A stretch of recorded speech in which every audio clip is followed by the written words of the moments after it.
नमस्कार दोस्तों, मैं सुनील डैंग एफपीआरटी के मंच से आपका बहुत बहुत स्वागत करता हूं और आशा करता हूं आप और आपका पूरा परिवार पूर्णतः स्वस्थ होंगे और आपका काम भी बहुत अच्छा चल रहा हो। दोस्तों, लास्ट वीक किसी भी भाई की जो भी अच्छी शेयरिंग है या कोई भी ऐसा एक्सपीरियंस है जिससे दूसरों का फायदा हो सकता है, आप जरूर उसको शेयर करें, अपना डिजिटल हैंड रेज करें। एक सैमसंग, सबसे रिक्वेस्ट है आप अपना नाम प्लीज इसमें इसमें ठीक कर लें या करवा लें किसी से। सुबोध पंडित जी ने हैंड रेज किया है। सुबोध पंडित जी, आपका बहुत बहुत स्वागत है। और उससे पहले हम स्वागत करेंगे अरोड़ा जी का। अरोड़ा जी, बहुत बहुत स्वागत है आपका हमारे सेशन में। सुबोध पंडित जी, आप अपनी शेयरिंग करें। सर नमस्ते। नमस्ते। आ, मेरा एक दोस्त था और काफी दिन से आना जाना था, लेकिन मुझे पता चला कि उनका कोई इंश्योरेंस नहीं है और उनका दुकान चलता है हार्डवेयर का। तो मैंने उनको, एक हाँ, बात पहले क्लियर करो, दोस्त था, दुकान अभी भी चलता है? अभी अब भी चल रहा है, हाँ तो चल रहा दोस्त है। नहीं है अब? हाँ, अब कस्टमर हो गए। अच्छा, ओके। जी अरे वाह। जी, अब कस्टमर हो गए या। जी। तो मैंने उनको बोला कि आपका लाइफ इंश्योरेंस पर क्या आपको मतलब समझ में आता है, क्या है लाइफ इंश्योरेंस? अरे कौन मरने के बाद पैसा चाहिए पंडित जी, किसी को नहीं चाहिए। हमने अच्छा ये समझ में आ रहा है, ओके। तो मैं बोला कि अच्छा आपके दुकान में उधारी तो होता होगा ना, मतलब कोई लेके जाता होगा, कुछ दिन में देता होगा, कोई नहीं भी देता होगा। तो बोला हाँ ऐसा तो होता ही है। मैं बोला कि सपोज अगर 1 लाख रुपया का मैं एक आइटम ले लिया, मतलब कुछ आइटम ले लिया और मैं आपको नहीं दिया, तो आपका क्या नुकसान होगा? अरे आज नहीं तो कल मिलेगा, ऐसे ही धंधा में तो ऐसे ही होता है। हमने, लेकिन कल कोई अनफॉर्चुनेट हो गया तब क्या मिलेगा? बोलते कुछ नहीं मिलेगा। तो आप मोद मेरे को 1 लाख रुपया दीजिए, मैं आपको 10 लाख देता हूँ। तो इस बात पर उन्होंने बोला वो कैसे? तो मैंने उनको बताया कि देखो इस तरह का है, और एक और डायलॉग मारा। बोला आपके पास मोबाइल है? बोला हाँ। तो मोबाइल में कितने नंबर है? तो बोला कि सर अभी 1000 के करीब होगा। बोले हाँ बहुत अच्छा है, इसमें से मुझे सिर्फ 3 नंबर निकालिए जो आपके परिवार को हर महीना बिना कुछ बताए 50,000 रुपया आपके उनके अकाउंट में दे सकता है। बोला क्या बात कर रहा है, ऐसे थोड़ी होता है कुछ। हमने कोई बात नहीं, आप मुझे 10,000 दीजिए, मैं उसका व्यवस्था कर देता हूँ। सो ही गॉट कन्विंस और 1,20,000 का प्रीमियम लेके उनका प्रोसेस चालू हुआ। Thank you. बहुत बहुत ही बढ़िया, बहुत ही बढ़िया। Thank you. आपकी इसी बात से ना मुझे अपनी एक सेल याद आ गई। एक मेरा दोस्त बैठा था, उसने कोई प्रॉपर्टी ली थी 10 करोड़ रुपए की, और वो वहां रहता भी नहीं था, इन्वेस्टमेंट के पर्पज से ली थी। उसको उसने मेरे को बोला कि मैंने प्रॉपर्टी इसलिए ली है कि ये 5 साल में डबल हो जाएगा या 6 साल में डबल हो जाएगा। लेकिन कह रहा है मुझे रहना तो है नहीं वहां पे। जो 50,000 रुपया पर मंथ का हमारा जो मेंटेनेंस कॉस्ट आता है ना, वो मुझे बड़ा चुभता है। हर महीने मुझे वो 50,000 रुपये पे करने पड़ते हैं, उसकी मुझे बहुत तकलीफ होती है। तो मैंने उसको कहा कि इसमें तो सिंपल सा फंडा है। आपकी जो प्रॉपर्टी है आपने 10 करोड़ की ली है, आपको सिर्फ मानना है कि वो प्रॉपर्टी आपने 11 करोड़ की ली है। उसके बाद मेंटेनेंस लाइफ टाइम फ्री रहेगा आपका। कह रहे वो कैसे? मैंने कहा तू 1 करोड़ दे। हमने 1 करोड़ उसका लेके जीवन अक्षय में डाल दिया, और उसी से 55,000 उसको आना शुरू हो गया। उसका मेंटेनेंस फ्री हो गया। और 1 करोड़ की पॉलिसी इतनी आसानी से सेल हो जाती है। वैसे इकट्ठा करो, सिंगल प्रीमियम आता नहीं है। और छोटी छोटी बातों में जब क्लाइंट कन्विंस होता है ना, कब सेल हो जाती है पता ही नहीं लगता। इसी प्रैक्टिकल एक्सपीरियंस के लिए हमारे के एम शर्मा जी और सुरेश कुमार अरोड़ा जी दोनों ऐसे ही काम करते हैं। और एक बार की बात है, मेरे एक डॉक्टर फ्रेंड हैं, वो मेरे से पॉलिसी की बात ही नहीं करते थे। तो एक बार अरोड़ा जी से मुलाकात कराई उनकी। अरोड़ा जी कह रहे हैं कि आपने ऊपर से सूट बूट डाला हो और नीचे चप्पल डाली हो, तो क्या अच्छा लगेगा क्या आपको? उन्हें कहा, उसने कहा ये क्या मतलब? उन्होंने बताया कि इतना बड़ा डॉक्टर है, अगर तेरा कवरेज नहीं है, तेरी इंश्योरेंस का, तेरे प्रीमियम का, तेरी जो इनकम का, तो कल को तेरे बाद तेरी वाइफ तो कुछ नहीं कर सकती ना। ऐसी छोटी छोटी बातों में ही पॉलिसी सेल होती है। आपने ध्यान रखना है कि क्लाइंट से प्यार से किन बातों में करके अपना काम करना। और किसी भाई का डिजिटल हैंड रेज है तो? नहीं है।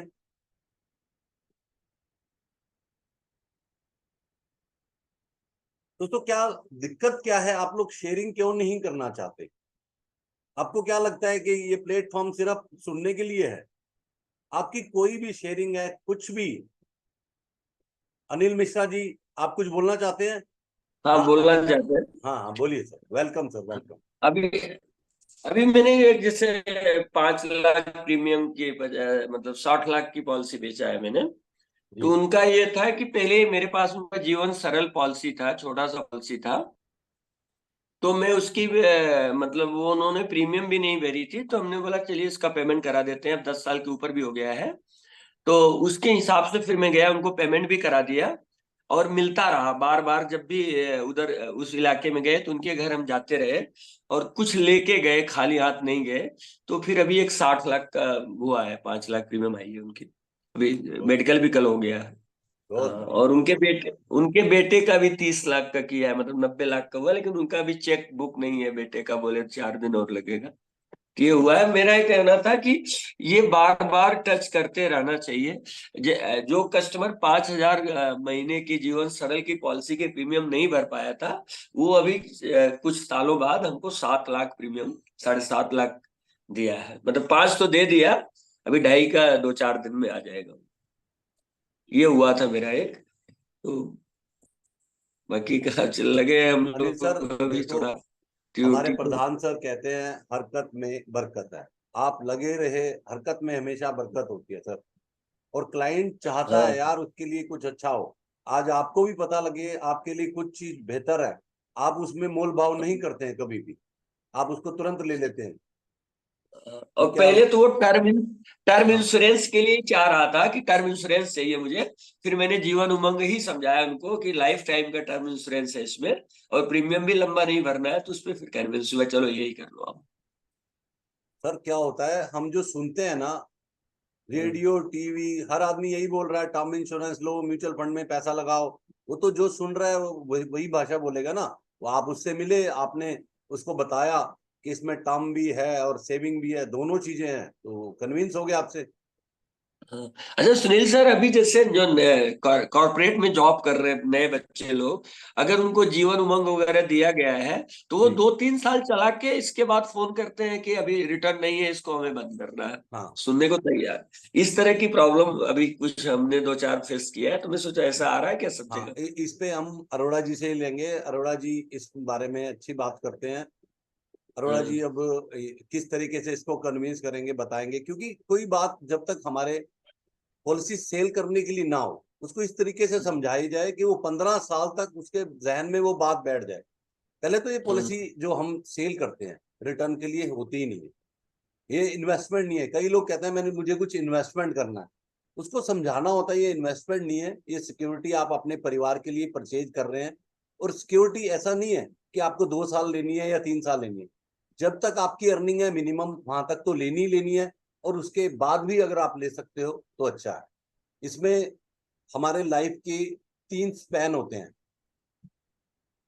अरोड़ा जी ने शायद लास्ट टाइम कवर किया था इसको।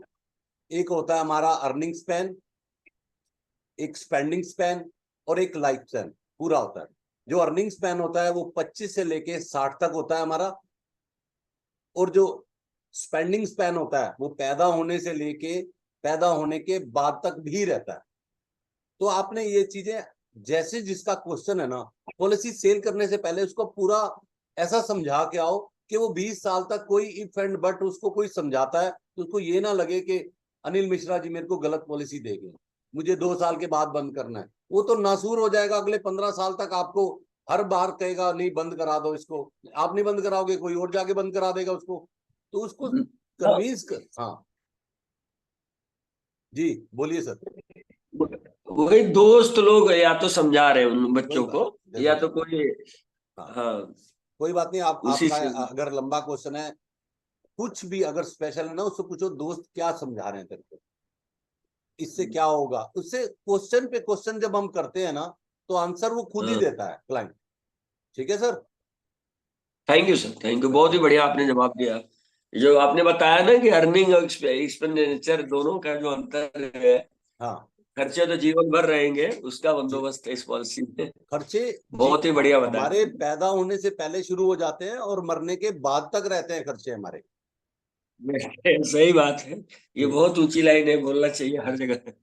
जी। जोगिंद्री मैडम कुछ बोलना चाहती हैं? जोगिंद्री मैडम, गलती से हैंड रेज हो गया क्या? हाँ जी सर, हाँ जी। हाँ जी जी। हाँ जी, good morning to all. Good morning ma'am. मैं ये शेयर करना चाहती हूँ, लास्ट वीक मेरी 2 पॉलिसीज क्या कहते हैं सेल हुए थे, और उसमें क्या कहते हैं मेरे को 1,32,000 प्रीमियम आया था। तो उसमें भी मैंने आपकी तरह डेंसर के नीड एनालिसिस उसको करवाया था, और उसका एक बच्चा था 2.5-3 साल का, तो उसकी एजुकेशन का पर्पस उसको समझाया था। तो उसका 10-15 दिन बाद फोन आया, किसी ने उसको रिबेट या कुछ ऑफर कर दिया हो कि आंटी मैं एक चीज करवाना चाहता हूँ, एक पॉलिसी मेरी रहने दीजिए, और जो आपकी वो बच्चे वाली थी ना, जिसमें वो मरने के बाद भी इतने इतने बेनिफिट से, वो वाली रहने दीजिए। मैंने कहा मैंने आपको नीड समझाई थी, तो फिर उसके हिसाब से क्या कहते हैं आपने एनालाइज करा ना, वही आपके खर्चे तो हमेशा रहेंगे। आपकी क्या कहते हैं अभी पैसिव इनकम है, तो एक्टिव दोनों का इंतजाम आपको अभी करना पड़ेगा जब आपका वर्किंग स्टेज चल रहा है। तो वो थोड़ा कन्विंस हुआ, और फिर उसने वो ओके कर दिया। तो ये मैंने समझाया था। बहुत और एक मेरे को और रिक्वेस्ट थी एफपीआरटी मंच से। मेरा बेटा कल लंदन बर्मिंघम एलएलएम करने के लिए गया है, आप सभी की ब्लेसिंग से।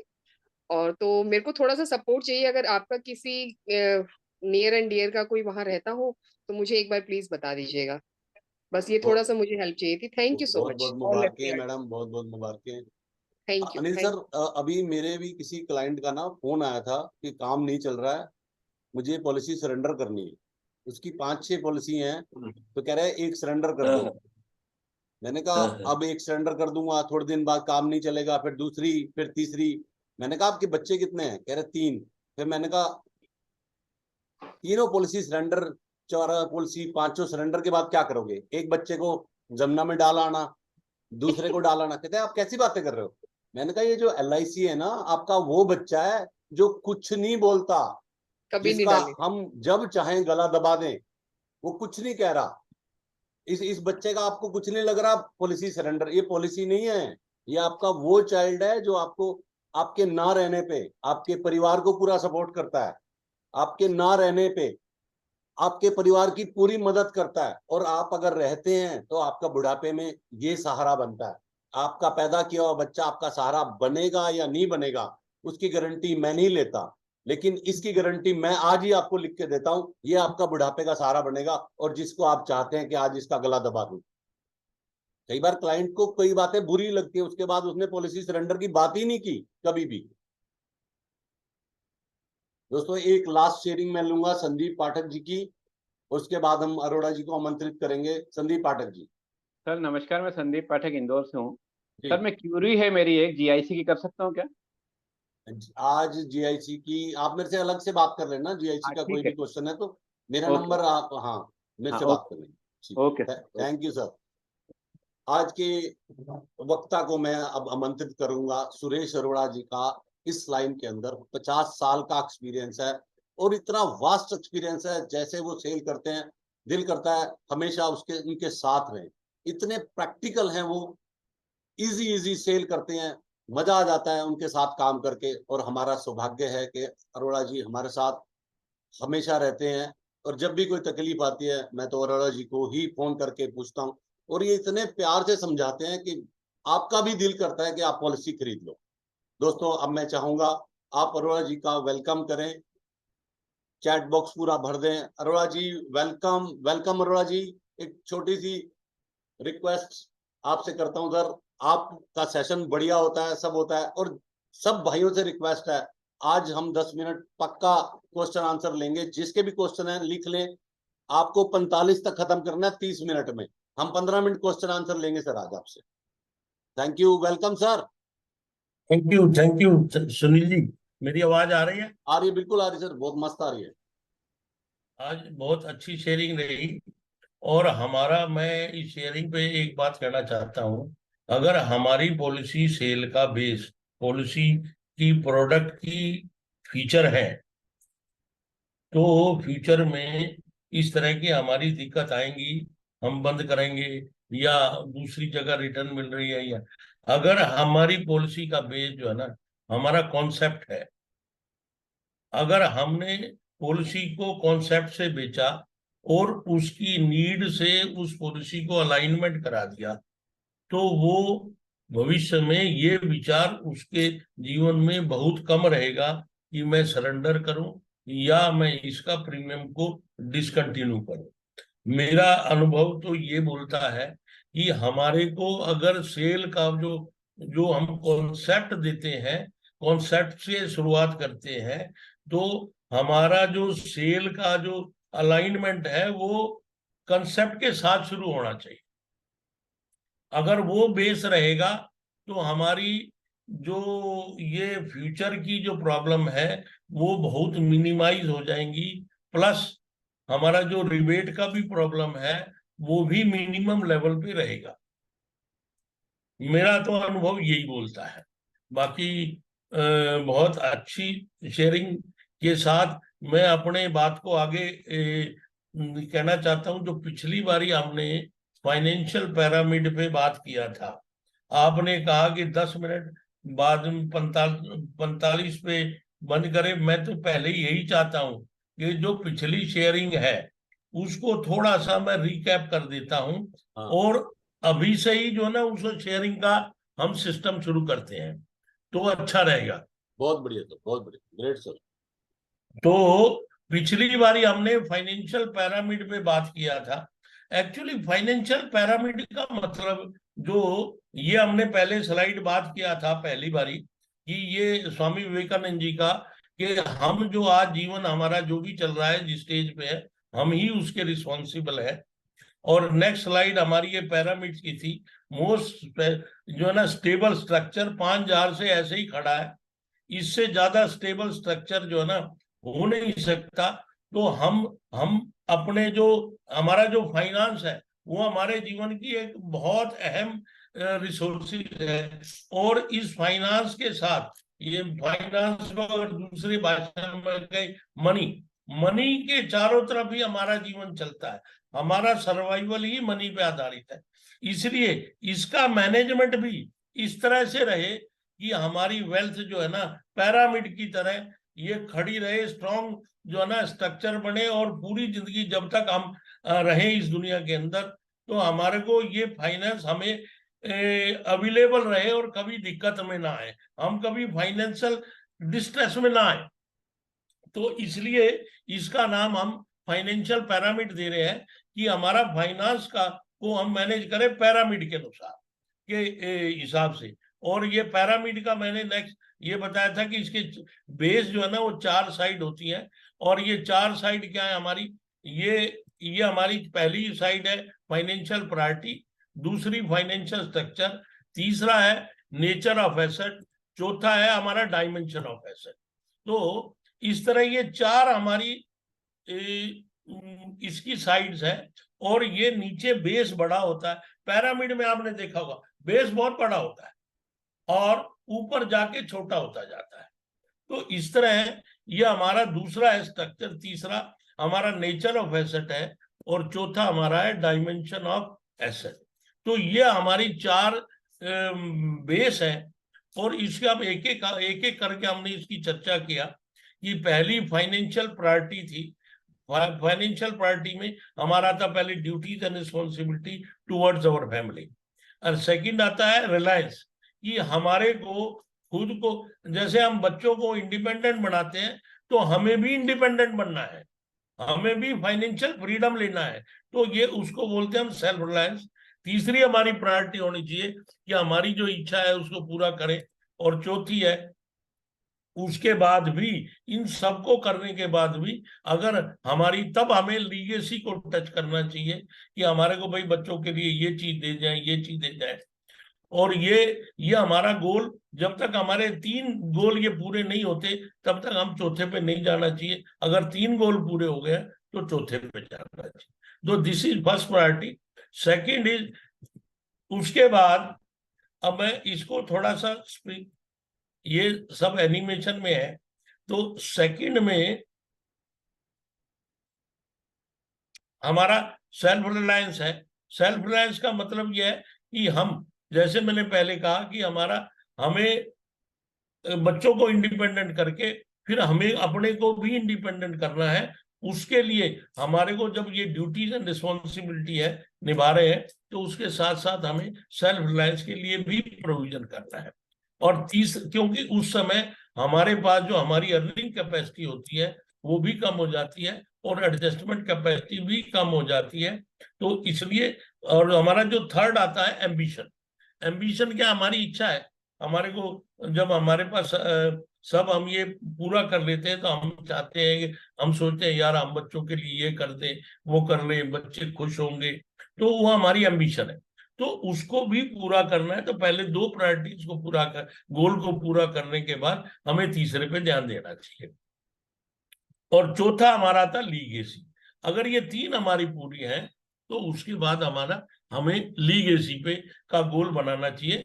और उसके बाद अब ये हमारा एक्चुअल में ये हमारी पहली प्रायोरिटी है कि हमें गोल सेटिंग करना है कि हम अपने जीवन में कहाँ कहाँ हमें अपने फाइनेंस को के लिए यूज करना है। अब क्या है, ये हमारी ये होने के बाद ये हमारे चार है। अब इसमें देखो पिरामिड है। सबसे पहला अहम चीज है कि हमारी ड्यूटीज एंड रिस्पॉन्सिबिलिटी, इसको अगर पूरा करेंगे और साथ साथ सेल्फ रिलायंस को करेंगे तो ही आगे अपने को बढ़ना है। नहीं तो यहां तक भी अगर हम कर पाते हैं तो हम अपनी लाइफ को अपने फाइनेंशियल फ्री चला सकते हैं। नेक्स्ट, अब गोल सेटिंग के लिए हमें ये देखना है कि हमारे जीवन में कब कब बड़े पैसे की जरूरत पड़ेगी। तो हमारे को मैप ऑफ लाइफ को देखना है। ये आपको जो दिखाई दे रहा है ये है जंक्शन का मतलब है जहां बड़े बड़े पैसे की जरूरत पड़ेगी। और ये भी देखना ये पर्पस है। और ये पर्पस जो है ना, जब हम गोल सेटिंग कर रहे हैं तो ये फिर उसके बाद जब अगले स्टेप पे आएंगे तो हमें ये देखना है कि ये जो हमारा गोल है ये इस पे कंप्रोमाइज कर सकते हैं, ये हमारा एसेंशियल गोल है या नॉन एसेंशियल है। उसको ध्यान में रखते हुए हमें आगे जब इसकी फंडिंग करनी है तो हमें एसेट का चुनाव करना है। और चुनाव, अब ये एक नेक्स्ट हमारा डायमेंशन है हमारी फाइनेंशियल पिरामिड। अब इसके अंदर क्या है कि हमने गोल तो सेटिंग कर लिया, बट अब हमें उसको फंडिंग करना है। तो कौन सी एसेट से हम फंडिंग करें, और वो एसेट जो ना हमारे गोल के साथ अलाइनमेंट हो, तो उसमें हमारा ये पहली स्टेज आती है कैपेसिटी। ये अर्निंग कैपेसिटी को हमें प्रोटेक्शन देना है, क्योंकि हम अगर इनकम क्रिएट कर रहे हैं, जो सोर्स ऑफ इनकम है वो रहेगा तो हम आगे चल पाएंगे ना। तो इसलिए हमारे को ये पहले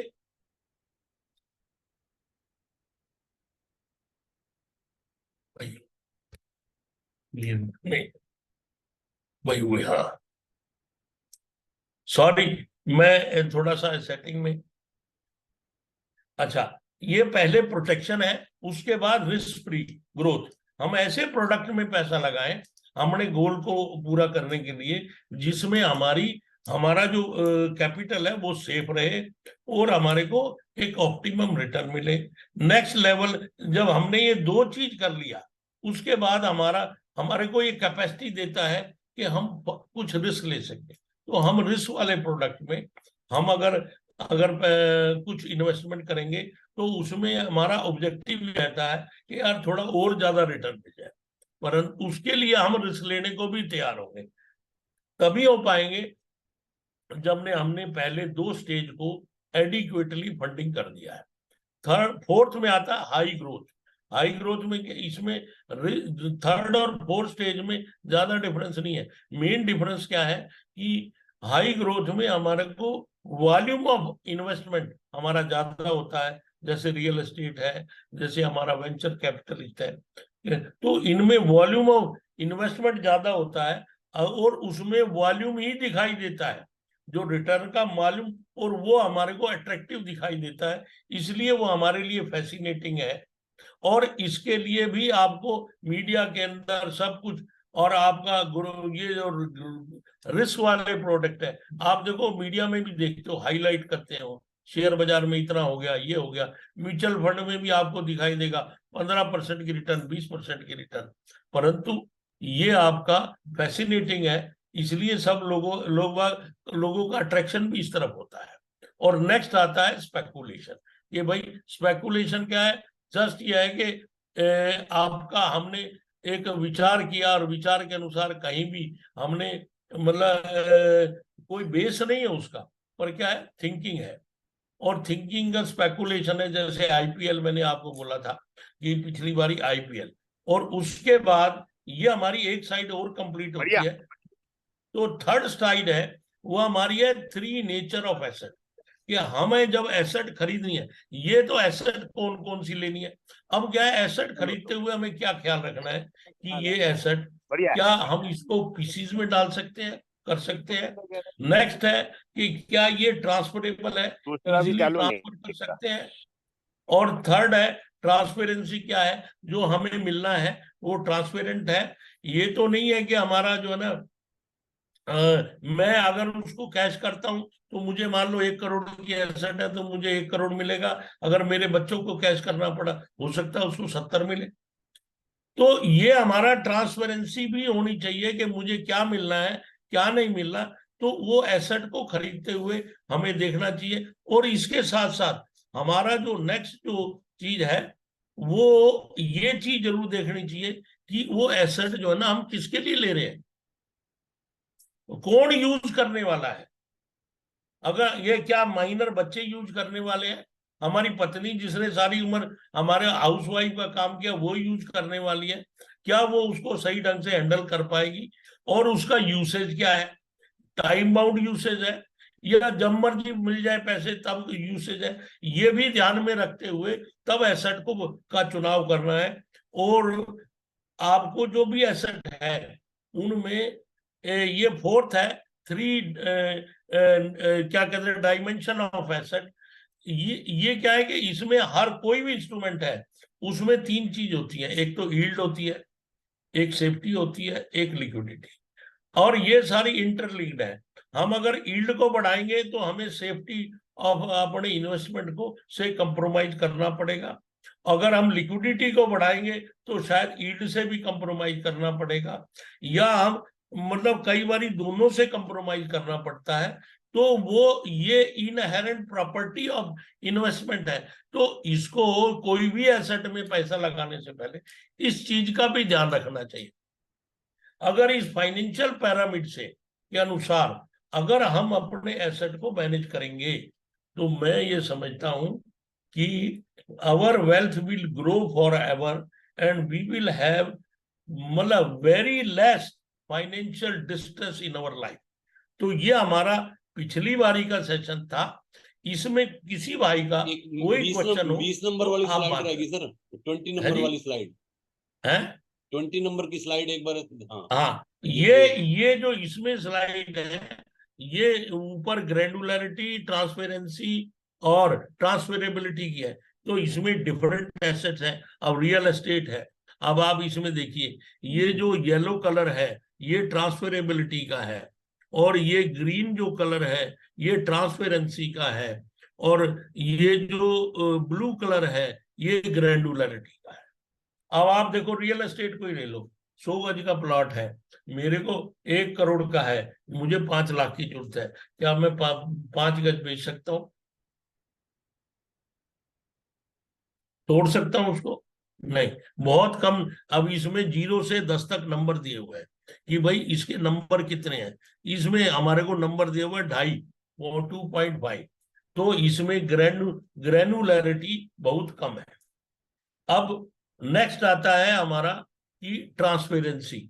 अब ट्रांसपेरेंसी में इसके नंबर लगभग 4 दिए हुए हैं। अब ट्रांसपेरेंसी में 4 नंबर क्यों है? क्योंकि इसके प्राइस का मतलब ये जो है ना, जो पेपर है इसमें ट्रांसपेरेंसी क्या है, कितनी है? आप बताओ ट्रांसपेरेंसी इसमें कितनी है? अब हमने प्लॉट ले रखा है, कई बार हम प्लॉट ले लेते हैं, एक खेत में है वहां पे रखा है, अभी तो जी ईयर मार्क ही नहीं हुआ, मैंने नई कॉलोनी काटी, ईयर मार्क अभी तो डिमार्केशन ही नहीं हुई है, तो कैसे ट्रांसपेरेंसी है उसकी? और थर्ड आता है हमारा कि ट्रांसफरेबिलिटी। अब क्या है, पेपर है, अब वो किसके नाम है, उसमें अगर कोई पंगा निकल आए, या जिसके नाम प्रॉपर्टी थी उसकी डेथ हो गई, वो ऊंचे बच्चे ट्रांसफर कर रहे हैं। अब कई वो कुछ माइनर थे, कुछ मेजर थे, अब उसमें कई प्रकार के पंगे निकल सकते हैं। तो इसमें रेटिंग जो है, इसमें ट्रांसपेरेंसी की, ट्रांसफरेबिलिटी की 5 से ऊपर है।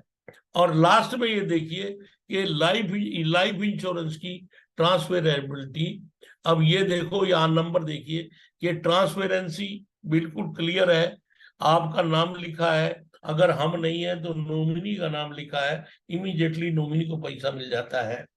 और अगर रियल एस्टेट में डेथ हो गई, उसके लिए ट्रांसफरेबिलिटी करना हो, फिर दोबारा पेपर बनवाओ, फिर स्टैम्प पेपर लगाओ, फिर उसके बाद वकील करो, उसके बाद वहां पे कोर्ट में जाओ, तब जाके ट्रांसफर होगा। यहाँ तो एक पेन के एक फॉर्म मात्र से 50 करोड़ की भी प्रॉपर्टी होगी लाइफ इंश्योरेंस में, वो एकदम ट्रांसफर हो जाएगी। तो परफेक्ट ट्रांसफरेबिलिटी है। उसके बाद ट्रांसपेरेंसी है। अब ये है कि भाई एक 50 करोड़ की अगर मान लो प्रॉपर्टी लाइफ इंश्योरेंस है, तो 50 ही मिल रहा है ना परिवार को। ये तो है नहीं वो अगर जो कम पढ़ा लिखा है तो उसको कम मिलेगा, और जो ज्यादा पढ़ा लिखा उसको ज्यादा मिलेगा, पूरा मिलेगा। तो ये उस दूसरे एसेट में इस चीज का फर्क पड़ता है। तो इसमें हमारी एसेट की वैल्यू भी लॉक, इसलिए 10 कर दी है। और ग्रेनुलरिटी, ये आता है ग्रेनुलरिटी। अब मैंने 50 करोड़ की एसेट ली है, या उसको पहले ही स्प्लिट करा के, या उसको स्प्लिट कराना पड़ेगा, करा के भी मैं पार्ट पार्ट विड्रॉल कर सकता हूं। तो इसमें भी नंबर जो है ना वो 8 के ऊपर है। तो इसलिए ये हमारी स्लाइड थी। और इसके अंदर अब आप किसी भाई का कोई क्वेश्चन हो तो हम आगे हम मतलब वो क्वेश्चन के ऊपर बात कर सकते हैं। सर एक आपने वर्ड बोला डायमेंशन ऑफ एसेट, उसके पे थोड़ा हाँ, प्रकाश डालो सर। डायमेंशन में क्या है कि इसमें हमारे तीनों, ये तीन मतलब हर इंस्ट्रूमेंट में 3 चीज है। एक तो यील्ड है कि भाई उसमें कितना रिटर्न आ रहा है। जी। अब जैसे मान लो मैं आपका जो ना बैंक की एफडी लेता हूँ, बैंक की एफडी में मुझे पता है 6% का ब्याज आ रहा है, यील्ड है, और सेफ भी है और लिक्विड भी है। परंतु अगर मैं रियल एस्टेट लेता हूं तो रियल एस्टेट में यील्ड का कोई पता नहीं है कितनी आएगी, जी। और सेफ्टी का भी पता नहीं है कि भाई कल को मान लो कोई गड़बड़ हो जाए। और आजकल जैसे फ्लैट है, चलो सेफ्टी मान लेते हैं, कुछ नंबर तो है। और उसके बाद लिक्विडिटी है, जब मुझे पैसा चाहिए बैंक में जाओ, आज पैसा चाहिए कल सवेरे बैंक का शटर खुलेगा, आप एफडी तोड़ाओ पैसा ले लो। अब मुझे अगर रियल एस्टेट बेचनी है तो उसके लिए मुझे जो है ना बायर तो ढूंढना पड़ेगा। जी। तो ये तीनों चीजें हैं। अब अच्छा, अब इसमें क्या है कि हमारा रिस्क फैक्टर तो है। अब हमारे को कोई भी इन्वेस्टमेंट देखना है तो हमारे को देखना है कि ये मार्केट से, अच्छा अगर मुझे अगर ये चीज सेफ्टी का उल्ट को अगर हमें मेजर करना है तो हमारा सेफ्टी का उल्टा, सेफ्टी को मेजर नहीं कर सकते, उसके साथ हम उसका उल्टा है रिस्क और वोटेलिटी। कुछ इंस्ट्रूमेंट ऐसे होते हैं जैसे फाइनेंशियल एसेट है, वो हमारी वोलेटाइल भी होती है। जैसे हमने म्यूचुअल फंड में पैसा लगा दिया और शेयर डायरेक्ट शेयर्स में लगाया, तो वो हमारे प्रोडक्ट ऐसे हैं कि जैसे म्यूचुअल फंड में लगाया कुछ इंस्ट्रूमेंट। आपने कभी बीटा सुना होगा, बीटा के बारे में समझते हैं आप? जी सर। है, बीटा का मतलब है कि मार्केट की जो वोटेलिटी को नापने के लिए बीटा यूज किया जाता है। जैसे हम आपका अगर हमने अनाज को मेजर करना है तो किलोग्राम में करते हैं, दूध को अगर मेजर करना है तो आप हम लीटर में करते हैं, और अगर मार्केट की वोटेलिटी को मेजर करना है तो बीटा से करते हैं। तो बीटा तो को हम बराबर करते हैं, हम मानते हैं कि बेस मार्क लेते हैं, that is a sunset, beta is equal to 0। अब इसमें क्या है कि अगर बीटा इज इक्वल टू 1 है मान लो, तो जैसे ही सनसेट अगर मान लो 10% बढ़ता है तो हमारा जो इन्वेस्टमेंट है वो भी 10% बढ़ता है, तो ये बीटा इज इक्वल टू 0 है। अगर हमारा इन्वेस्टमेंट मार्केट 10% बढ़ती है और मेरा इन्वेस्टमेंट पोर्टफोलियो जो भी है वो 5% बढ़ता है, तो वो beta is less than 1, beta is equal to less than 1। और अगर हमारी मार्केट बढ़ती है परंतु हमारे इन्वेस्टमेंट को फर्क ही नहीं पड़ता, वो रिलेटेड ही नहीं है, चाहे वो मार्केट 50%, 10%, 20% बढ़े या 20% घटे, मेरे को जो मिलना है वो मिलेगा ही मिलेगा, दैट इज, तो उससे कोई रिलेशन नहीं है, तो बीटा इज इक्वल टू 0। और एक नेक्स्ट आता है कि बीटा इज मोर देन 1.48। अगर बीटा मेरा 10% बढ़ता है तो मेरा पोर्टफोलियो 40% फालतू बढ़ता है, अगर गिरता है तो मेरा पोर्टफोलियो 48% डाउन, मतलब ज्यादा गिरता है। तो ये हमारे एक इंस्ट्रूमेंट को मेजर करने के जैसे पीछे बात हुई थी risk free investment. Risk free का मतलब यह है कि मार्केट में रिस्क का मतलब क्या है, रिस्क का मतलब यह लॉस या जो हम एक्सपेक्ट कर रहे हैं रिटर्न, जो एस्टीम हमारी एक्सपेक्टेड रिटर्न है उससे अगर हमारी रिटर्न कम रहेगी तो भी हमारा वो भी रिस्क है। अब मैंने तो मार्केट एक शेयर लिया, मैंने सोचा ये 2 साल में डबल हो जाएगा और 2 साल में वो तो 2% भी नहीं बढ़ा, और मेरी एक्सपेक्टेशन थी 50% की रिटर्न आएगी, तो वो भी एक रिस्क है। और इसलिए क्योंकि मैंने अगर एफडी में पैसा डाला और 2 साल मुझे 6% का इंटरेस्ट मिल रहा है, मार्केट ऊपर जाए नीचे जाए मुझे तो 6% का 2 साल बाद मिलना ही मिलना है, तो ये हमारा है रिस्क फ्री इन्वेस्टमेंट।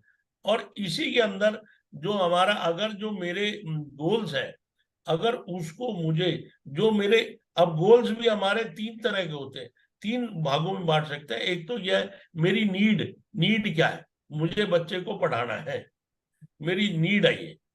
पर मेरी वांट क्या है कि मुझे तो अपने बच्चे को डीपीएस में पढ़ाना है।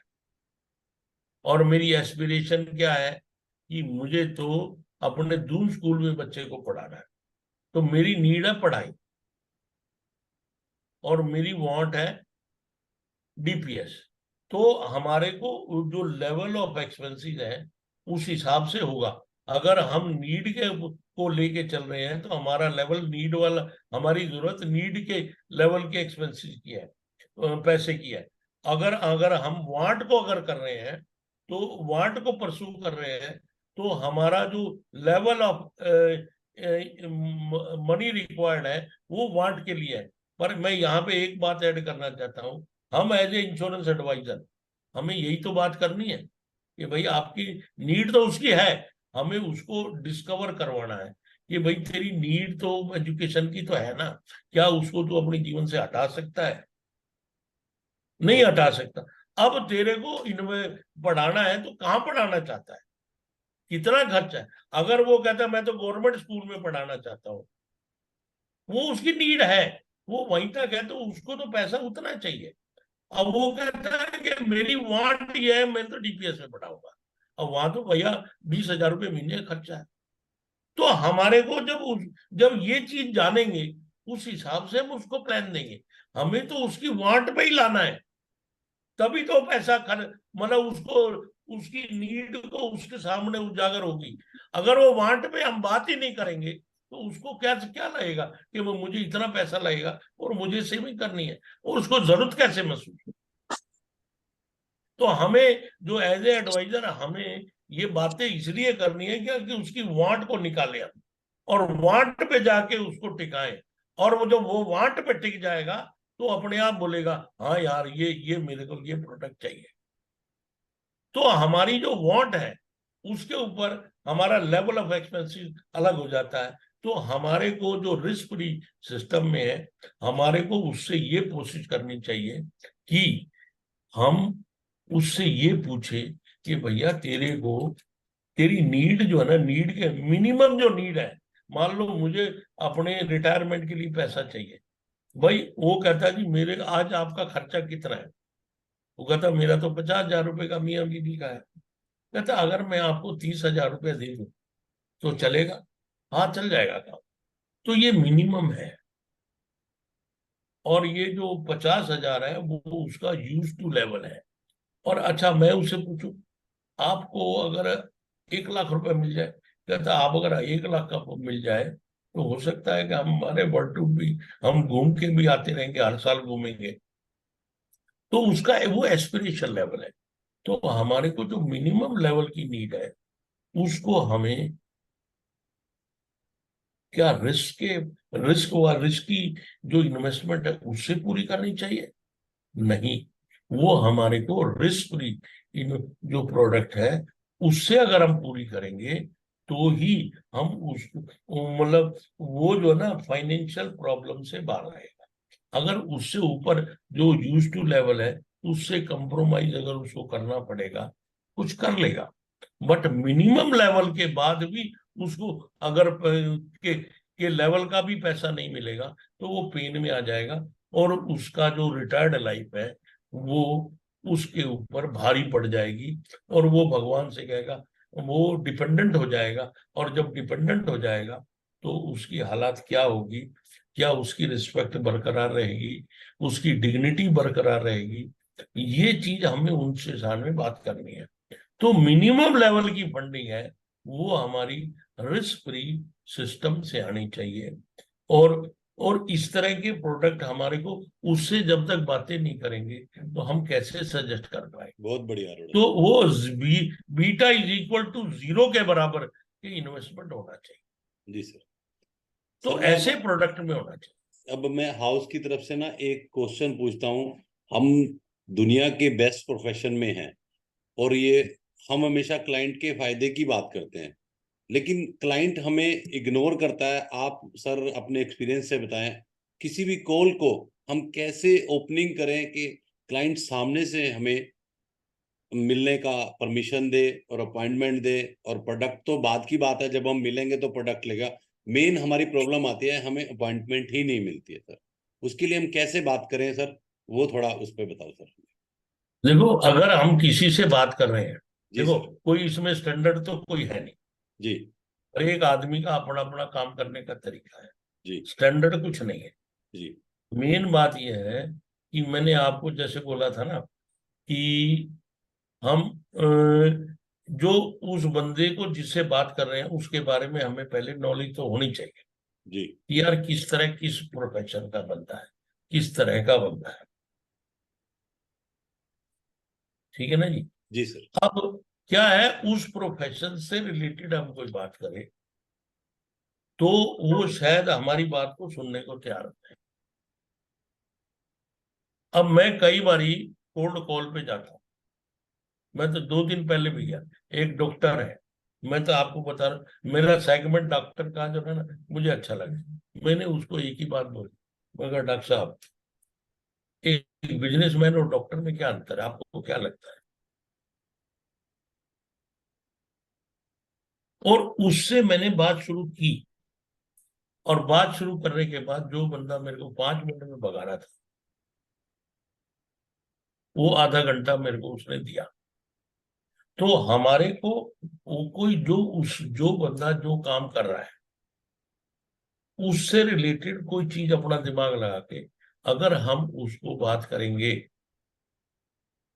तो वो एक्सेप्ट करता है। अब बिजनेसमैन है, बिजनेसमैन को भी हम अगर कोई बात करते हैं तो उससे मतलब हम इस तरह की बातें कर सकते हैं कि भाई साहब आज तो आपको क्या लगता है कि ये आपकी इनकम कहाँ से है? हम्म। वो कहेगा आप मेरे बिजनेस से है। तो भाई साहब ऐसा करो ना कि आप मेरा काम कर लो, मैं आपका काम कर लेता हूँ, तो मेरे को बराबर इनकम आएगी। बहुत बढ़िया सर, बहुत बढ़िया। तो कहता नहीं, कैसे नहीं। मगर आप कह रहे हो मेरे को बिजनेस से इनकम है, अब स्कूटर है, इसमें तेल डला हुआ है, आपके बिजनेस में सामान है, अब आप चलाओगे तो भी चलेगा और मैं चलाऊंगा तो भी चलेगा। बताओ, वो- आप तो कह रहे हो कि स्कूटर चलता है, आप कह रहे हो कि मेरे को बिजनेस से इनकम है, तो आपकी जब इनकम है बिजनेस से तो मैं चला लेता हूँ। कहता नहीं भाई साहब, मैं आपका काम नहीं कर सकता, आप मेरा काम नहीं कर सकते। तो फिर मैं उससे बात पूछता हूँ, मुझे एक बात बताओ, एक ये मिनट अरोड़ा बिजनेस साहब, अखिलेश ये स्लाइड बंद कर दो, अब ये शेयरिंग बंद कर दो, है, ये स्लाइड जो इन स्क्रीन ये बंद कर बंद दो कर अपनी। दो। हाँ अरोड़ा जी अच्छे से बात, हाँ अब सर बोलिए सर प्लीज जी। तो मैंने उनसे बात किया कि और एक मिनट और, इसके बाद देखो अरोड़ा जी आए हुए हैं, आपका नेक्स्ट क्वेश्चन जो भी है आप उसको तैयार रखें सर। ये एफपीआरटी बहुत मेहनत कर रही है आप लोगों के लिए, राजेश चेतन जी और अतुल जैन जी बहुत मेहनत करते हैं ताकि आप लोगों तक बेस्ट से बेस्ट स्पीकर लाएं। उसमें आपके अगर क्वेश्चन के जो भी आंसर हैं, अगर आप बोलेंगे नहीं तो कैसे मिलेगा। अरोड़ा जी बहुत डिमांड थी अरोड़ा जी की, अरोड़ा जी को दोबारा लाया जाए, लेकिन आप लोग क्वेश्चन ही नहीं पूछ रहे हैं। इसके बाद नेक्स्ट क्वेश्चन जिसका भी है वो तैयार रखें इस चीज को। अरोड़ा जी प्लीज कंटिन्यू करें। अब मैंने उससे पूछा, मैं कहा भाई साहब एक बात बताओ, मैं कहा आपसे दो बात करना चाहता हूँ, बात क्वेश्चन पूछा। बोला बताओ। मैं एक उससे मैंने बोला, मैं कहा ये बिजनेस किसने चलाया जो आप बिजनेस में बैठे हो। कहता मेरे माँ मम्मी पापा मतलब पेरेंट ने चलाया। मगर इसको छोड़ दो, अब आप बैठे हो, आपसे बात कर रहा हूँ, आप बोलो मैंने चलाया, ठीक है। आप पेरेंट को अभी आप ही अपने आप को मानो पेरेंट। मगर ये बिजनेस किसने किसने स्टार्ट किया? मैंने। मैं पैसा किसने लगाया? मैंने। और जवाब देता है। अच्छा सुनील जी आप जवाब दो। जी सर। अच्छा, और इसको मैनेज किसने, कौन कर रहा है? मैं ही कर रहा हूँ सर। अच्छा, इसमें जो एम्प्लाई रखे ये किसने रखे? मैंने रखे। अच्छा, जो इसमें काम करना है वो किसने डिसाइड किया? मैंने ही डिसाइड किया। अच्छा, इसको ग्राहक को संभालता कौन है? मैं ही संभालता हूँ। और स्टाफ को कौन संभालता है? मैं ही संभालता हूँ। अच्छा, हिसाब किताब कौन रखता है? इनकम मैं ही टैक्स की रख रिटर्न कौन भरता है? मैं ही रखता हूँ सर। ओवरऑल तो सारा मैं ही कुछ देखता हूँ। अब मैं ही देखता हूँ सब सर। देख रहे हो ना। जी मैं जी कहा आपका बिजनेस जी। Minus Sunil is equal to, zero. वो खुद ही कह देता है जीरो। जी बहुत बढ़िया सर, ग्रेट सर ग्रेट। तो मैं बोलता हूँ, आप तो अभी कह रहे थे मेरी कमाई तो बिजनेस से है, हम्म मगर इसको रीफ्रेम करो। हम्म मैं बिजनेस से कमा रहा हूं, बिजनेस इज ए टूल। हम्म आपकी कमाई बिजनेस से नहीं है, आप कमाई बिजनेस के थ्रू कर रहे हो। You are the important person, you are the income generator. और मगर भाई साहब ये पैसा कमा के कहाँ दे रहे हो? घर पे। और मैं कहा आपको पता है कि आपकी कब तक दोगे? कहता क्या कल का नहीं भरोसा। हम्म मैं कहा अगर नहीं भरोसा तो जो बच्चों के लिए आपके सपने हैं, अगर कल को आप नहीं रहे तो कैसे पूरे होंगे? बहुत बढ़िया। उसके लिए मुझे आपसे बैठ के बात करनी। बहुत बढ़िया सर। बहुत ग्रेट। तो पहले मतलब वो हियरिंग मोड में, अब मैं सीधा ही बोला जी ये पॉलिसी आ रही है, ये बंद हो रही है, इसमें इतने इतने बढ़िया फीचर है, तो वो तैयार बैठा है, अरे चल यार बतेरे आए। तो हमारे को थोड़ा सा जो बंदे जिससे मिल रहे हैं, जिससे बात कर रहे हैं, उसके हिसाब से अपने को कुछ ना कुछ अपने ही हिसाब से डिवाइस करना पड़ेगा। तो सुनील जी, आपको अपनी बात का आंसर मिल पाया? मिल पाया सर, मिल पाया, ग्रेट सर, मिल पाया। और किसी भाई की जो भी क्वेश्चन है आप बात करें अरोड़ा जी से, देखो जितनी बात करोगे ना उतनी बढ़िया चीजें निकल के आएंगी, ये खजाना है। आज अरोड़ा जी हमारे साथ बैठे हैं, सर हमें मोस्टली जैसे आता है ना कि जब हम बात करते हैं ना तो बोलता है कि हम टर्म पॉलिसी ले लेंगे, म्यूचुअल फंड ले लेंगे, या डेट में जाना है तो हम पीपीएफ और म्यूचुअल फंड और टर्म पॉलिसी के लिए, उसको कैसे ये करते हैं सर इस ठीक ऑब्जेक्शन ठीक, को? चलो मैं जितना मेरा अनुभव है मैं अपने हिसाब से बता। देखो, आप टर्म पॉलिसी लेते हो, आप उसको ना एक वो अब मैं असल में उसमें हूँ, मतलब क्या है, एक स्क्वायर बनाओ। हम्म।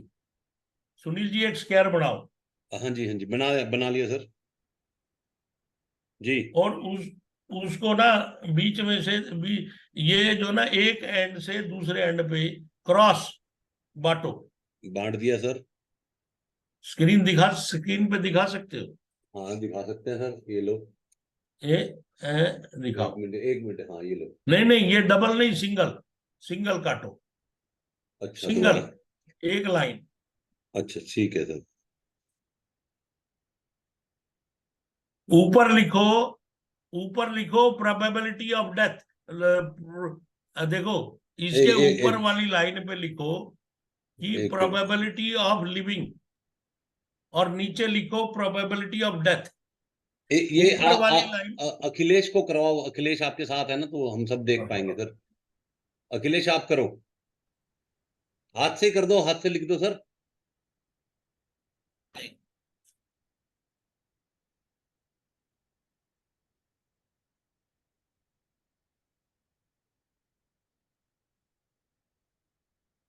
अरे अरोड़ा जी, खजाना है, मैं बार बार कह रहा हूं, दोबारा मौका पता नहीं कब मिलेगा इनसे बात करने का। आपके जो क्वेश्चन है हमारे पास हैं 10 मिनट।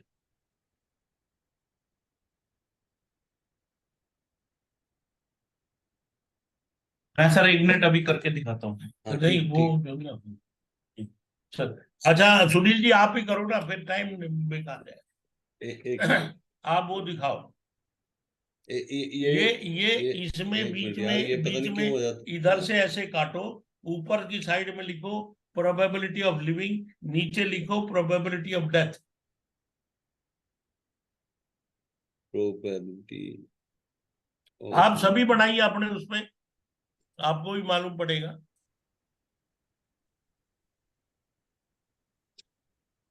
लिख लिया सुनील जी? लिख लिया सर, प्रोबेबिलिटी ऑफ लिविंग और दोनों साइडों पे हाँ जी। 20, 30, 40, 50, 60, 70, 80 लिखो। अच्छा ठीक है। दोनों साइडों पे, जो दूसरी साइड है हाँ जी, हाँ जी। आपने हॉरिजेंटल पे लिया, जो वर्टिकल है वर्टिकल पे दोनों साइड पे लिखो 20, 30, 40, 50, 60, 70, 80। 20, 30, 40, 50, 60, 70, 80, हाँ जी लिख दिया जी। दोनों साइड पे लिख लो। हाँ लिख दिया जी। अब आप ये ऊपर आपने क्या लिखा?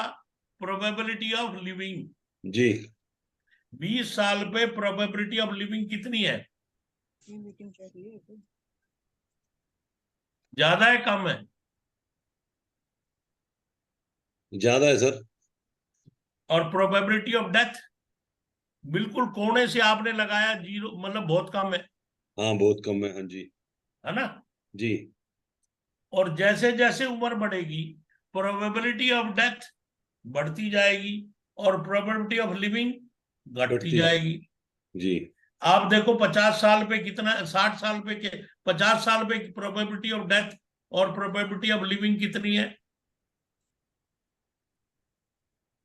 लगभग बराबर, बराबर, हाँ जी, हाँ जी सर। जी लगभग बराबर है। जी। अब आप ये हिसाब लगाओ कि जो बंदा मेरे को ये बोलता है मुझे टर्म इंश्योरेंस चाहिए, जी तो उस भाई से एक बात बोलो, हम ये बात कह सकते हैं कि देखो आपको टर्म इंश्योरेंस किस लिए चाहिए? क्योंकि आपके ऊपर जो डिपेंडेंट है, कल को आप ना रहे तो उनको पैसा चाहिए, जी वो कवर करना बहुत जरूरी है और बड़ा पैसा चाहिए। तो ये है प्रोबेबिलिटी ऑफ डेथ। अब मैं आपसे एक बात देखो, हमारी प्रायोरिटी क्या है? हम जीना चाहते हैं जल्दी, जितना लंबा जीना चाहते हैं, या मरना जल्दी चाहते लंबा जीना चाहते हैं सर। हैं? तो जीने के लिए तो भैया पैसा चाहिए ना, हम्म। उसके लिए सेविंग करना बहुत जरूरी है। उसके लिए तो बिना सर सेविंग के, म्यूचुअल फंड में इन्वेस्टमेंट कर रहे हैं ना। हाँ म्यूचुअल फंड में कर रहे हैं, बिल्कुल ठीक बात है। अब वो कहते हैं म्यूचुअल फंड में कर रहे हैं, अब हमारे को ये भी चीज उनको बोलना है, हमसे उनसे बात करनी है, आप म्यूचुअल फंड में कीजिए। अगर मेरे पास मिनिमम लेवल, हम सारे पैसे को क्या सारे अंडे एक ही घोंसले में रखने हैं क्या? एक तो ये बात। दूसरी बात, क्या मेरे को कम से कम जो मेरा अहम गोल है, जो मेरे पैसे की जरूरत पक्की है, क्या उसके लिए भी मैं सारे पैसे रिस्क में लगाऊं, या कुछ पैसे मैं अपने गोल को, अपनी रिक्वायरमेंट को डिवाइड करके, मैं कहता हूँ कुछ पैसा तो आप गारंटेड मोड से लीजिए, जो प्रिडिक्टेबल ऐसे प्रोडक्ट जिसमें प्रिडिक्टेबल रिटर्न आ रही है वहां से आप लीजिए, और उससे ऊपर का जो पैसा है वो आप रिस्क में उठाइए। ये प्रिंसिपल है। आप मानोगे तो आपके ऊपर है, आप इग्नोर करना चाहते हो तो इग्नोर कर लीजिए, ये चॉइस अभी आपकी है। पर आपने अगर सारा पैसा म्यूचुअल फंड में डाला और वहां पे रिस्क आ गया, तो उसका इफेक्ट जब आपका गोल आएगा आपको ही फेस करना पड़ेगा। ये प्रिंसिपल है। आप प्रिंसिपल को ना, अब लोग बाग में अपने शरीर से प्रिंसिपल है भाई एक्सरसाइज करना है, नहीं करते, और जो है ना फैटी हो जाते हैं, 10 तरह की बीमारी होती है, तो डॉक्टर के पास जाते हैं ना। तो भैया आप अगर प्रिंसिपल को इग्नोर करोगे तो भैया फिर तो आपको बैंक डॉक्टर बैठा आपका, जाके अंगूठा टेकोगे, पैसे ले आओगे, तो सारी उम्र बोझ उठाते रहना। तो ये प्रिंसिपल है। आप उसको इग्नोर करना चाहते हो करो, नहीं करना चाहते मत करो। तो हम किसी को फोर्स नहीं कर सकते भैया, हमें अपनी बात कहनी है। बहुत बढ़िया सर, बहुत बढ़िया। और दूसरी बात, एक एग्जांपल और देख लो कि फुटबॉल मैच है, फुटबॉल के में आप कोई सा मुझे भाई बताए, फुटबॉल में कितने खिलाड़ी होते हैं? 11 एक टीम है 22 होते 11 हैं, टोटल 22 होते हैं 11, सर। 11 होते एक हैं, टीम में और 11 उसमें है एक टीम में 11 सर। दो दो और दो टीम खेलती है। उसमें जो है ना 11 खिलाड़ी होते हैं, और उसमें हार जीत का फैसला कैसे होता है? गोल गोल से। जो टीम ज्यादा गोल दागेगी दूसरी तरफ, जी वही तो जीतेगा। बिल्कुल। हाँ सर। ठीक है। अच्छा, अब टीम के खिलाड़ियों की प्लेसमेंट कहाँ पे है? पहला होता है फॉरवर्ड, 5 खिलाड़ी होते हैं फॉरवर्ड में, उसके पीछे होते हैं 3 सेंट्रल फॉरवर्ड, और यही 8 बंदे गोल करते हैं, और 2 होते हैं बैकची, एक होता है गोलची। गोलची डी पार नहीं करता, और बैकची जो है ना हाफ लाइन पार नहीं करता। तो भैया उससे पूछो कि ये जो 3 बंदे हैं, इनका कोई गोल करने में रोल तो है नहीं, तो ये काहे को टीम में रखे हुए हैं भाई? बहुत बढ़िया सर, बहुत बढ़िया, ग्रेट। काहे को रखे हुए हैं? पूरा वर्ल्ड में ये ऐसा ही कॉम्बिनेशन होता है। मैं कहता यार ये तो डिफेंस के लिए है, अगर दूसरा गोल कर देते। मैं कहा अगर तेरे ऊपर अगर कोई फाइनेंशियल प्रॉब्लम आ जाए तो तेरी डिफेंस का सिस्टम क्या है, मुझे बताना। तुम तो म्यूचुअल फंड में डाल लोगे, तुम्हारा डिफेंस क्या है? मैं कहा देखो, म्यूचुअल फंड हो, लाइफ इंश्योरेंस हो, बैंक एफडी हो, शेयर बाजार हो, गोल्ड हो, ये सब हमारी फाइनेंस टीम के प्लेयर हैं। ये किसी का मकसद ये नहीं है कि हमको हरवा दे, ये हमको जितवाना ही चाहते हैं। परंतु आप गोलची को फॉरवर्ड में नहीं लगा सकते, और फॉरवर्ड को गोलची नहीं बना सकते। बना सकते हो? नहीं, तो स्पेशलिस्ट है वहां। तो मैं कहा भाई यही तो हम भी कह रहे हैं कि आप अपने 80 पैसे, मगर 11 खिलाड़ी में 3 जो है ना डिफेंस में है, मगर आपके पास 100 रुपए हैं, 70 रुपए कुदा लो ना, जहां कुदाने हैं, जहां लगाने हैं लगाओ, अरे 30 पैसे तो डिफेंस में रखो। अगर कल को वहां पे कोई प्रॉब्लम आ गई तो आपको ये 30 पैसे ही बचाएंगे। अगर ये प्रिंसिपल है, नहीं मानते मत मानो। बहुत बढ़िया सर, बहुत बढ़िया, ग्रेट सर। बहुत अच्छा जवाब दिया सर। नायक जी। नहीं मानो मत मानो, हमें क्या है, हम तो जी। आपको प्रिंसिपल की, अब डॉक्टर कहता है भैया 2 गोली खा ले तेरी दर्द ठीक हो जाएगी, कहता मैं तो नहीं खाता, मत खा भाई। कौन गया था डॉक्टर के पास, कौन गया था, तू ही तो गया था। अब तुमने नहीं खाना है। अब फर्क ये है, हमारे हमारे प्रोफेशन में है, हमें जाना पड़ता है, तो ये बात हम नहीं कह सकते क्योंकि हम उसके पास गए। बहुत बढ़िया। अरोड़ा साहब एक लास्ट क्वेश्चन लेंगे सुबोध पंडित जी का। क्या टाइम? अच्छा हाँ टाइम हो बोलो। गया। हाँ तब तक बेटे ने बना लिया क्या वो नहीं प्रोबेबिलिटी? ना, ना बताओ चलो बताओ सुबोध जी बताओ। सर हाँ sir, LIC versus NPS, NPS में ज्यादा रिटर्न आता है जो भी रिटायरमेंट में काम आएगा, तो फिर LIC का ठीक। क्यों लें? देखो बात यह है, जो एनपीएस है ना, एनपीएस में रिटर्न की अगर आप बात कर रहे हो, आपको क्या पता क्या है। देखो हमारे को जब मिलेगा, it is a platform to accumulate the corpus. हमें रिटायरमेंट के लिए पैसा इकट्ठा करना है, उसके बाद हमको दिया जाएगा एक और फॉर्म कि भैया आपको पेंशन लेनी है, तो आप किससे, LIC से लेना चाहते हो या ICICI से, HDFC जो पेंशन प्रोवाइडर है उससे। तो उस समय जो पेंशन का रेट होगा, आज कोई एनपीएस में से पेंशन लेता है, आज के रेट मिलेगा। 15 साल बाद अगर वो उसकी शुरुआत होगी, 15 साल पे रेट मिलेगा। वो पेंशन का है और मार्केट लिंक प्रोडक्ट है। LIC में आज जीवन शांति में डाल दो। सुबोध जी आपकी एज कितनी है? 48 सर। 48। 12 साल के लिए डाल दो, 1 करोड़ रुपए डाल दो। आज ही लिख के दे रहा हूं, 14,50,000 रुपए आपको पूरी जिंदगी मिलेगा। आपको एनपीएस में ऐसे लिख के मिलता है? नहीं मिलता। और 14 साल तक कोई टैक्स नहीं देना। मिलता है भाई? नहीं नहीं। तो आपको देखो, LIC क्या है, सिक्योरिटी, और वहां पे क्या है, प्रोबेबिलिटी। यहाँ प्रिडिक्टेबल रिटर्न है, वहां प्रोबेबल रिटर्न है। अगर आपको अच्छी लगती है प्रोबेबल, गो फॉर एनपीएस। और आपको प्रिडिक्टेबल अच्छी लगती है तो LIC में आ जाओ। मेरे भाई एक लास्ट में एक बात कहता हूं, गीता में ना 18वें अध्याय में लास्ट में जब भगवान कृष्ण ने अर्जुन को सब कुछ गीता सुना दी, उसके बाद भगवान ने एक ही बात बोली कि अर्जुन मैंने तेरे को सारी बात बता दी है, अब तेरे को सोचना है कि तुझे अब क्या करना है। मैंने धर्म अधर्म सब कुछ बता दिया, अब तेरे को सोचना है कि तुझे डिसीजन क्या लेना है। भगवान ने भी उसको ये नहीं बोला ये कर, उसके ऊपर छोड़ दिया। इसलिए हमारा भगवान कस्टमर है, हमने तो भगवान के ऊपर छोड़ देना है, तुझे जो करना है कर, हमने आपको बता दिया। बहुत बढ़िया सर, बहुत बढ़िया, बहुत बहुत अच्छा सर। सर ग्रेट मीटिंग के बाद इनका प्रेजेंटेशन भी अगर शेयर कर दीजिएगा तो अच्छा रहेगा सर।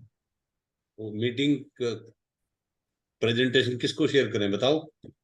सर ग्रुप में सर का बहुत अच्छा था। अरे तो ये ग्रुप में ये सारी जाती है ना वीडियो, इसमें सारी है प्रेजेंटेशन, सब कुछ है इसमें सर। ठीक अब है मैं ठीक है। अरोड़ा जी बहुत बहुत थैंक यू, आपका ग्रेट सेशन सर, ऑलवेज जैसे आपका रहता है। अब मैं त्यागी जी से रिक्वेस्ट करूंगा वोट ऑफ थैंक्स के लिए, अरोड़ा जी का थैंक्स करें। त्यागी जी वेलकम।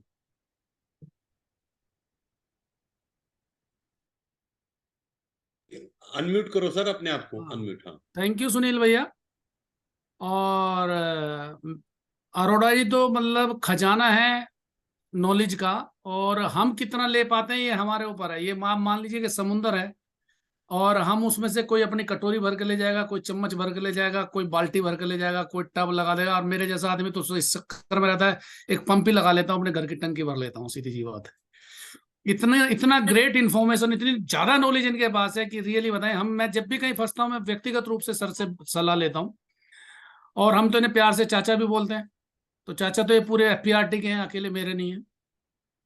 और मैं धन्यवाद देना चाहता हूं अरोड़ा जी का तहे दिल से। और जब जब भी रिक्वेस्ट करेंगे हम आपसे एफपीआरटी पर अपना आशीर्वचन देने के लिए, आप प्लीज आ जाइएगा। वैसे तो आप एफपीआरटी के आप बोर्ड मेंबर हैं, आपकी अपनी एफपीआरटी है, आपको तो मतलब और कोई तो मना कर भी सकता है, आपको तो मना करने का हक भी नहीं है हमारी तरफ से तो, ठीक है। और साथ में धन्यवाद देता हूं अपने पार्टिसिपेंट का, जो आए और वो इतना लाइव सेशन उन्होंने चलवाया, इंटरेक्शन किया। मैं भी डॉक्टर कुलदीप बोलिया जी को देख रहा था, उन्होंने कम से कम 6 बारी तालियां बजाई हैं आपके अरोड़ा जी के प्रेजेंटेशन पे। तो really it was a wonderful presentation. और सभी पार्टिसिपेंट का बहुत बहुत धन्यवाद। आप मॉर्निंग में लोग बाग अपने किसी काम में, किसी के बच्चे स्कूल जा रहे हैं, किसी को ऑफिस की तैयारी करनी है, उसके बावजूद आप फ्राइडे के दिन, एक वर्किंग डे में इतना टाइम निकालते हो। आप सबका बहुत बहुत आभार, धन्यवाद टू एवरीबॉडी। थैंक यू पूरा वेरी चैट मच। बॉक्स भर गया अरोड़ा जी, बहुत बढ़िया सेशन दिया आपने। Great session sir, great session sir. God bless you sir, God bless you. Sir एक क्वेश्चन आप लोग से पूछूंगे जी, अरे नायक जी आप एक एक करके 3 बार पूछ चुके हैं। बस एक ये पूछना था आप लोग से सलाह ले सर। वो गैलेक्सी क्लब का जो कन्वेंशन था सर, वो जैसे केरला का आया था, उसके बाद पोस्टपोन हो गया, हम लोग ने टिकट बना लिए, तो उसका क्या वे आउट हो सकता है सर? जी, इस बारे में हमें कुछ नहीं पता। अच्छा, ओके।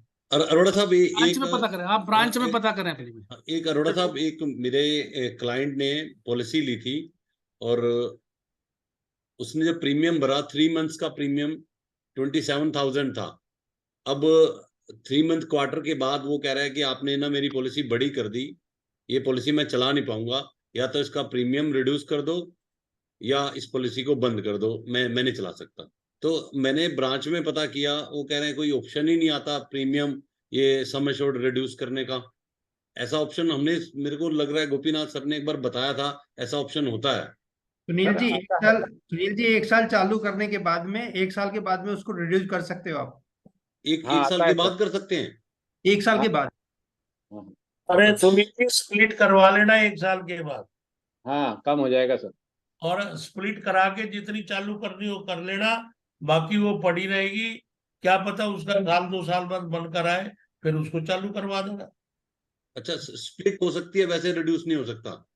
हाँ, रिड्यूस भी हो जाता है। रिड्यूस भी हो सकती है और जो है ना स्प्लिट भी हो सकती है, दोनों चीज हो सकती ठीक है, हाँ। थैंक यू है। सर। आप स्प्लिट कराओ ना, उसको चांस रहेगा, जब वो 2-4 साल चलाएगा उसके बाद उसको कह सकते हो आप यार इसको भी भर ले।